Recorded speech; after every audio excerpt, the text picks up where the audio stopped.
วันนี้ย่ามาทำอะไรคะเราจะมาทำหนูกัน วันนี้เราจะมาปั้นหนูในแป้งโดกันใช่ไหมคะใช้สีอะไรบ้างคะลูกวันนี้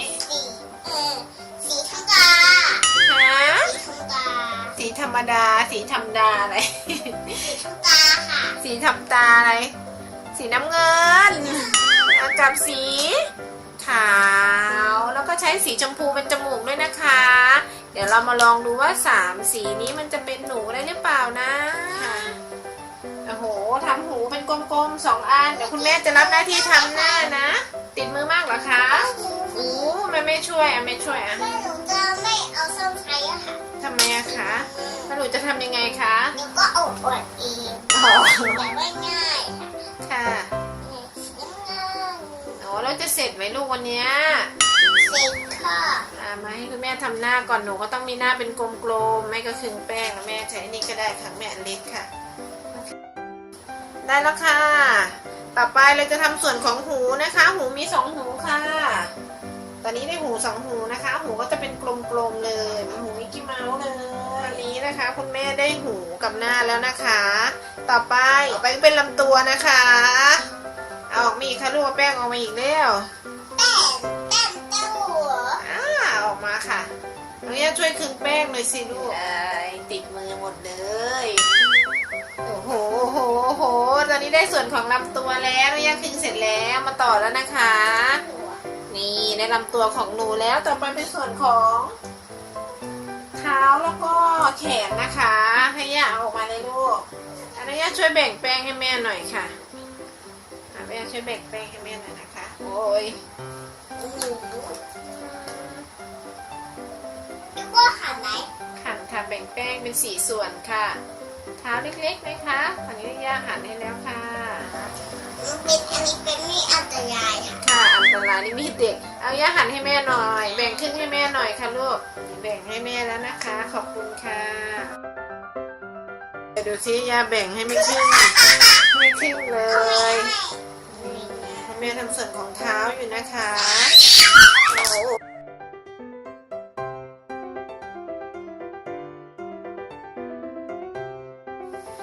เดี๋ยวเราจะตัดส่วนของหูเล็กๆมาแปะที่หูของเขานะคะทำยังไงคะ ฝาที่มา ไม่ได้อันนี้มันวงกลมใหญ่กันจะได้ไหมลูกวันนี้นี่นะคะแผ่นเล็กๆบางๆมาแปะที่หู ตอนนี้เนี่ยตังเป็นสมาธิ ใช้สมาธิโอ้ยค่ะ ต้องทำเป็นกลมๆใหญ่ ค่ะ ๆหนูก็ทำแบบนี้ นี่ในส่วนของหูน้องย่าดูซิสวยยังในส่วนของหู สวยแล้วย่าดูย่าขึงแป้งทำยังไงเนาะน้องย่าต่อไปทำส่วนของจมูกแล้วก็พุงนะคะ ใช้สีขาวเลยอุ้ยมือแม่ก็ทำจมูกทีนี้แม่ก็ใส่จมูกเข้าไปนะคะนี่ย่าขอขึงแป้งอีกค่ะ แป้งเลยเหรอ ค่ะ แล้วหนูจะเป็นคืน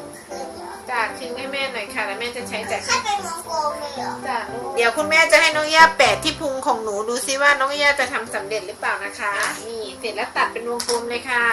ตัดได้เหรอ ค่ะ ใช้เอามีด ค่ะ เอาเป็น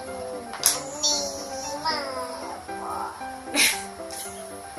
จะได้ไหมเนี่ยวันนี้น้องย่าจะได้พุงไหมคะ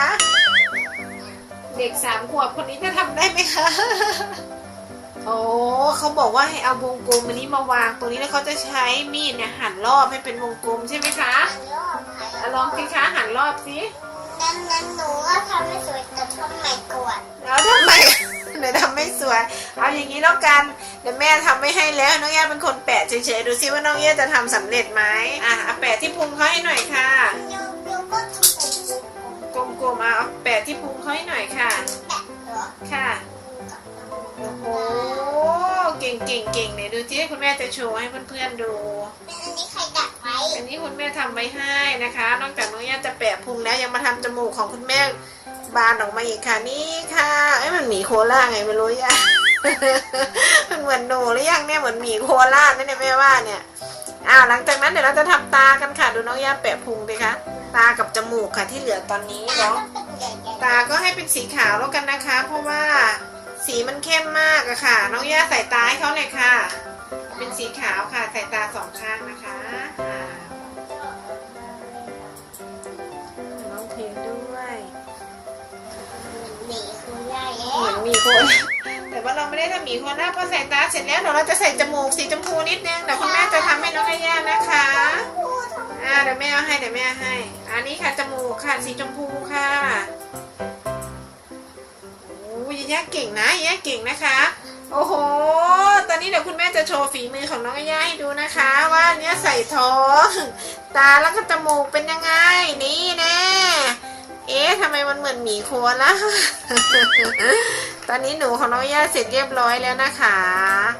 ดูสิเหมือนหรือยังคะน้องย่าสวยไหม สวยค่ะ ดูก่อนสิคะลูกค่อยตอบดูกันสิ สวยแล้ว น้องย่าทำตรงไหนบ้างบอกก่อน จะมีกับจะ ส่วนของพุ ให้ ง ย่าเป็นตัวค่ะให้แม่ย่าเป็น โอ้ยเนี่ยเป็นหนูแม่เป็นสิงโตมาแล้ว สิงโตเจ้าป่ามาแล้วค่ะเนี่ยเป็นหนูทำไมหนูตัวโตกว่าสิงโตอีกหนูไม่ย่าจับแรงมากค่ะสิงโตคุณแม่สิคะเจ้าหนูช่วยด้วยเจ้าสิงโตร้องคำรามโดนเชือกมัดขาเจ้าหนูทำไงคะเจ้าหนูก็อยู่เฉยๆเจ้าหนูก็วิ่งมากัดเชือกช่วยสิงโตสิคะว้ายย่าดูเจ้าหนูก็เต้นอยู่ค่ะเจ้าหนูไม่มาช่วยสิงโตเลยวันนี้น้องย่าต้องบ๊ายบายก่อนนะคะ เดี๋ยวขอไปทำหมาที่จอดก่อน ก็มาจิ้งจอกหูหลุดแล้วค่ะหนูหูหลุดแล้วลูกนี่ หนูหูหลุดแล้วย่านั่นแน่โอเคใครโชว์หน่อยเร็ววันนี้คุณแม่เป็นสิงโตย่าเป็นหนูค่ะบ๊ายบายกันก่อนนะคะ สวัสดีค่ะบ๊ายบาย มาโชว์หนูหน่อยเร็วบ๊ายบายมาคุณแม่ขอโชว์ใกล้ๆหน่อยค่ะตาหลุดแล้วย่า